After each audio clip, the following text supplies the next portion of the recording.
Isolation,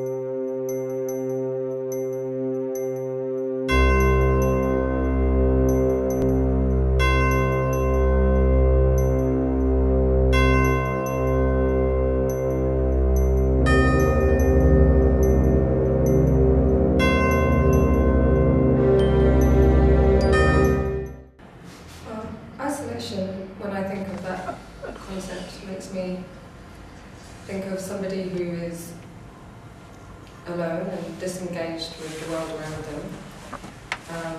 It would be a disconnected state of mind, and one that's quite solitary. I think you can become isolated for lots of different reasons. Very often it might be because there's something stopping your engagement with the world, so maybe you can't get your voice heard, or you can't make yourself understood, or you don't understand the world around you. It could work both ways. And lots of things in society can help to create isolation amongst different people. If you don't fit into the mainstream for whatever reason, you can end up alone and without much interaction, and that would make you feel very isolated. My experience of feeling isolated and alone is when I don't have an interpreter present and communication breaks down. I encounter obstacles to communication. My confidence vanishes. I feel frustrated and lonely.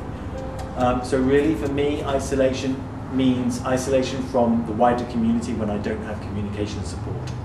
Well, I think it's probably not one definition of isolation. There's pretty different types of isolation, but some of the things which I think would be common to the word generally, or the definition generally, would be a sense of being apart or separated in some way. And I think there would also be some element of aversiveness or unpleasant sensation connected to that. So rather than solitude, which people may often talk about as being something where they feel quite at ease with themselves and their surroundings, I think isolation would be maybe imposed on someone, or be something someone was struggling with to some degree.